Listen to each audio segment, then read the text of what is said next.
لما يبتدي البيزنس بتاعنا يكبر وعدد الموظفين يكتر ونوصل ل 100 موظف او اكتر، ونبتدي يبقى عندنا اكتر من نظام، ونظام ERP ونظام مخازن وانظمه مختلفه غير الموقع بتاعنا وغير نظام الايميل وانظمه كتير، يبقى ساعتها احنا مش هينفع نعمل السايبر سيكيورتي بالمجهودات الذاتيه. نعمل ايه؟ نعمل اوت سورسنج للسايبر سيكيورتي. طب خلينا نتعرف على الخدمات اللي ممكن تقدمها لنا شركات المانج سيكيورتي سيرفيسز. اول حاجه هتوفر لنا الاند بوينت بروتكشن، برامج بقى لمكافحه الفيروسات هتتاكد انها موجوده ونازله واخده التحديثات اللازمه، هتعمل لنا تحديثات انظمه التشغيل بدل ما نتعب نفسنا بيها، هي هتبقى مسؤوله عنها. بتقدم لنا كمان خدمات الايميل سيكيورتي، تقدم لنا خدمات تامين الفاير وول، وكمان بتساعدنا في ان احنا تاخد لنا الباك اب، لان حجم الداتا زاد، حجم الداتا اللي بنتعامل عليها في الشركه زاد مع نمو الاعمال. كمان ممكن نتفق، ودي بتبقى برضو بالاتفاق مع الشركات دي، انه توفر لنا موقع بديل عشان لو حصل حاجه في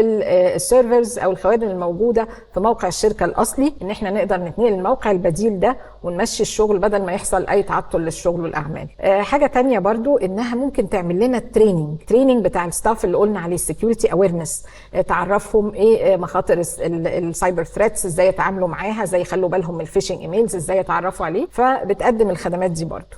فبالتالي الشركات دي وانس وصلنا لمرحله او نمو في حجم الاعمال معين، اعتمادنا على الشركات دي هيوفر لنا في الوقت وهيوفر لنا في الكوست.